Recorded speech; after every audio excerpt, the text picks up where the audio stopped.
Welcome back studio academy में आप सभी का एक बार फिर स्वागत है। आज तारीख है 14 अप्रैल 2025 और आज हम लेके आए हैं आपके लिए लॉयर ब्लीफ लॉ एकेडमी का करंट अफेयर, वो भी डेली करंट अफेयर की सीरीज़ है ये। इसके अंदर हम हर जो कि बेसिक डेली न्यूज़ जो लीगल से रिलेटेड है, जो स्टूडेंट इंडिया के अंदर जुडिशरी एस्पिरेंट्स हैं, जुडिशरी की तैयारी कर रहे हैं, चाहे वो BLLB वाले हों या LLB हो या LLM वाले हों, जो जुडिशरी की प्रिपरेशन करने के लिए आगे तैयारी करने के बारे में सोच रहे हैं, उन सभी के लिए ये करंट अफेयर बहुत ही महत्वपूर्ण है। इस करंट अफेयर के अंदर हम डिस्कस करेंगे ऐसे सभी टॉपिक जो कि डेली की बेसिस में इंपॉर्टेंट है और जो आपके एग्जाम प्रोस्पेक्टस से बहुत महत्वपूर्ण है। इसके अंदर हमने जैसे ही आपको पहले बताया है कि इसके अंदर हम सिर्फ मेजर मेजर टॉपिक को इंडेक्स करते हैं, जिसके अंदर आपको पूरे दिन भर जहाँ से आप अपना करंट अफेयर को अपडेट कर रहे हैं वहाँ से आपको अपने करंट अफेयर अपडेट करते रहना है। बस आपको इतना करना है कि जो जो टॉपिक मैं आपको बताऊंगा उसको आपके अपने नोट्स के अंदर ऐड ऑन करना है। जो आपका ऑलरेडी ऐड है उसको अपने उस पर रिसर्च करनी है और जो नहीं ऐड ऑन है उनको आपको एक बार देखना है, ताकि अगर कोई बाइस चांस कोई भी क्वेश्चन अगर लीगल करंट अफेयर यहाँ से आए तो आपको ऐसा ना हो कि आपको ऐसा लगे कि ये करंट अफेयर आपने पढ़ा नहीं है और आप इसका जवाब नहीं दे सकते। तो ऐसे किसी भी तरीके की स्थिति का सामना आपको ना करना पड़े, इसके लिए हमने आपके लिए लीगल करंट अफेयर की इस सीरीज़ को लेके आए हैं, जिसके अंदर हम डिस्कस करते हैं मेन टॉपिक। तो चलिए दोस्तों, समय ना बर्बाद करते हुए आगे बढ़ते हैं। Good morning, good morning, good morning. सब जो स्टूडेंट्स अभी चैनल पे नए हैं वो चैनल को लाइक करें, सब्सक्राइब करें और अपने सभी दोस्तों तक शेयर करें, ताकि इसका बेनिफिट सभी को मिल सके और सभी इस बेहतरीन लीगल करंट अफेयर का जो है अपना लुत्फ उठा सके। तो चलिए देखते हैं पहला टॉपिक क्या है कि justice Nagarathna suggest the mandatory pre litigation mediation in family court. न्यायमूर्ति नागरत्न ने पारिवारिक न्याय के मामलों में अनिवार्य पूर्व मुकदमेबाजी मध्यस्थता का सुझाव दिया है। तो चलिए दोस्तों, पहला टॉपिक इसके अंदर ये हो गया। अब जानते हैं दूसरे में हमने क्या न्यूज़ है आपकी। न्यूज़ में आगे बढ़ने से पहले हम एक बार देख लेते हैं, ये हमारा जुडिशरी का एक लॉ से रिलेटेड एक पोर्टफोलियो है, जिसके अंदर हमारे पास लीगल से रिलेटेड सारी वीडियोज़ है। जिसके अंदर ट्रांसफर प्रॉपर्टी एक्ट, अगर आप चौधरी चरण सिंह यूनिवर्सिटी के स्टूडेंट्स और BLLB LLM कर रहे हैं और आपको प्रीवियस ईयर के नोट्स चाहिए, उसके लिए आप हमसे संपर्क कर सकते हैं। अगर आपको प्रीवियस ईयर के क्वेश्चन पेपर डाउनलोड करने हैं पिछले 10 सालों के, तो आपको अलग अलग जगहों पर जाकर डाउनलोड करना पड़ता है। आपको मिलते हैं, नहीं मिलते हैं, आपको परेशानियों का सामना करना पड़ता है। पर आप हमारी वेबसाइट के डिस्क्रिप्शन में लिंक है, वहाँ से जाकर आप डायरेक्ट वेबसाइट पर जा सकते हैं और वहाँ से आप पिछले 10 सालों के करंट अफेयर को डाउनलोड कर सकते हैं। वो भी बिल्कुल फ्री है, मुफ्त है, किसी भी तरीके का उसमें कोई चार्जेस नहीं है।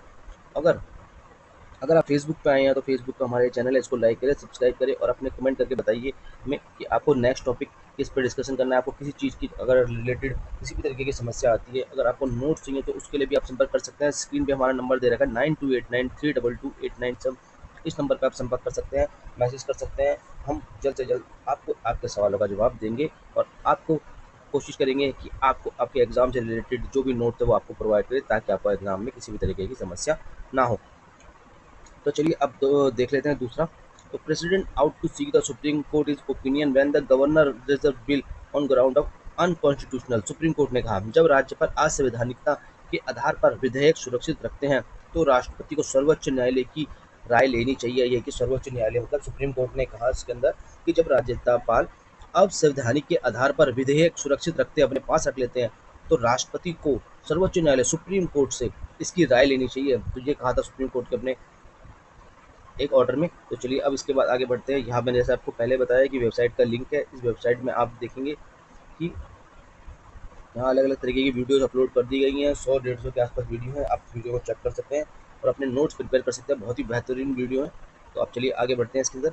अगला क्वेश्चन देख लेते हैं। अगला क्वेश्चन ये है कि communist party of India file the writs petition in the supreme court challenge the वर्ट अमेंडमेंट 2025। आपने देखा हुआ होगा कि इस समय जो हमारा जो भारत है वो वक्त अमेंडमेंट के पीछे काफ़ी चर्चाओं में रहा है, क्योंकि वक्त से रिलेटेड हर बार कोई ना कोई अपना कंट्रोवर्सी, हर कोई ना कोई अमेंडमेंट के लिए हर कोई सुप्रीम कोर्ट जा रहा है, चाहे वो पॉलिटिकल पार्टी हो या फिर अपना कोई भी सोशलिस्ट हो। सारे के सारे जो है अपने वक्फ बोर्ड के लिए अपना वक्फ बोर्ड के लिए सारे के सारे सुप्रीम कोर्ट की ओर रुख बदल रहे हैं, ताकि सुप्रीम कोर्ट से इस चीज़ के बारे में कोई ना कोई विशेष बेनिफिट ले सके। तो चलिए दोस्तों आगे बढ़ते हैं।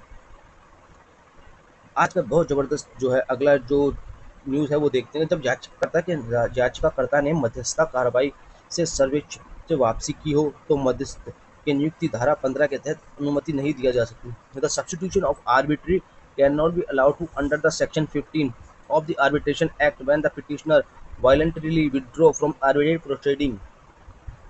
तो इसका मतलब ये हुआ कि जब याचिकाकर्ता ने मध्यस्थता कार्रवाई से स्वेच्छा से वापसी की हो तो मध्यस्थ की नियुक्ति धारा 15 के तहत अनुमति नहीं दी जा सकती।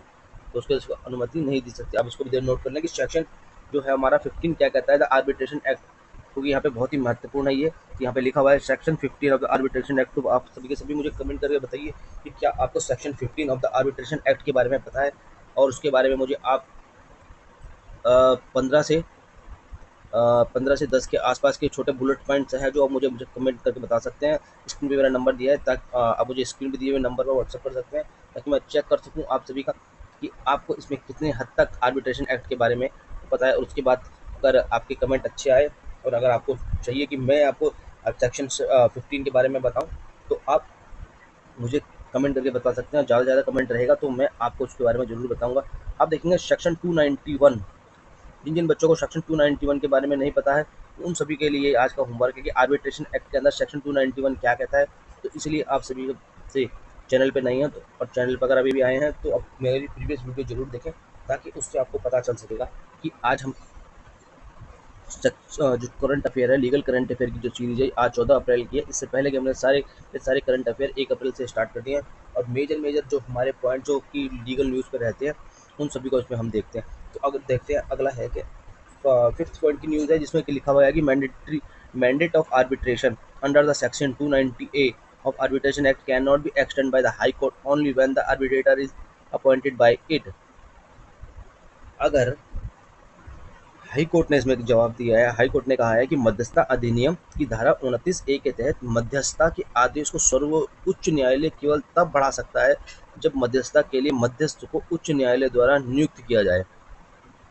तो ये पॉइंट बहुत महत्वपूर्ण है। इसके अंदर आपको देखना पड़ेगा कि अपने जब आप नोट्स प्रिपेयर करेंगे तो उस नोट्स के अंदर आपको ये पॉइंट भी देखना है कि पहले तो under the section of arbitration act 290A होता क्या है, ये लागू क्यों होता है, उसके बाद इसको एक्सटेंशन किस लेवल तक बढ़ाया जा सकता है, और एक्सटेंशन कौन बढ़ा सकता है और किसके द्वारा बढ़ाया जाता है, अगर एक्सटेंशन बढ़ाया तो उसकी लिमिट क्या है, क्या इसको डिफेंस किया जा सकता है।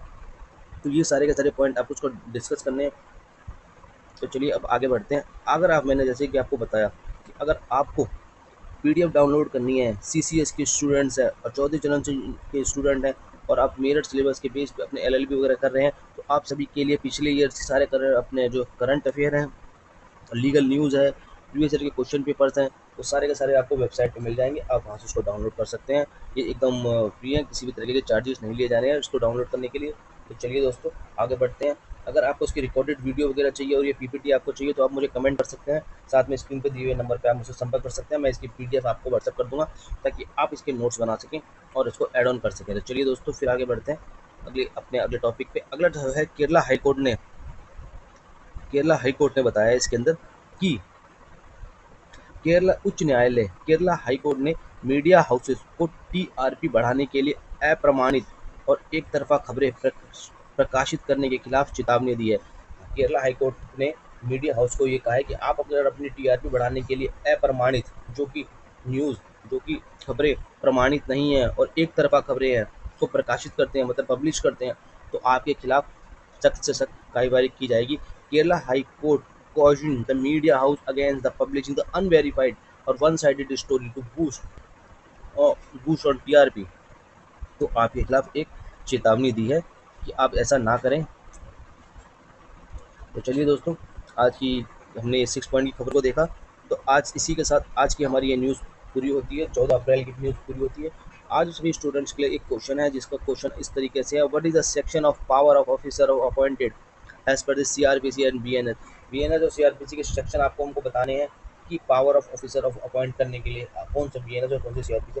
कमेंट में हमें बताइए सारे के सारे कि अगर इसका क्या उत्तर होगा, और उत्तर सही जवाब देने वाले को मैं कल बताऊंगा कि किन किन स्टूडेंट्स ने इस सवाल का जवाब दिया है। अगर यहाँ तक आए हैं तो आपका बहुत बहुत धन्यवाद। चैनल पर नए हो तो चैनल को लाइक करें, सब्सक्राइब करें और अपने सभी दोस्तों तक शेयर करें। और प्रीवियस ईयर की वीडियोज़ और प्रीवियस वीडियोज़ देखने के लिए अपनी डिस्क्रिप्शन में लिंक है और वहाँ से देख सकते हैं।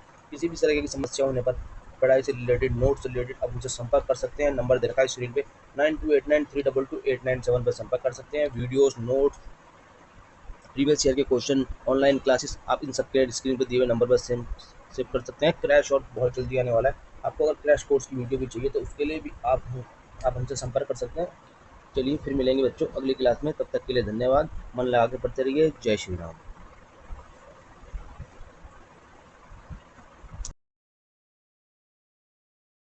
के लिए धन्यवाद। फिर मिलते हैं अगली क्लास में नए टॉपिक के साथ।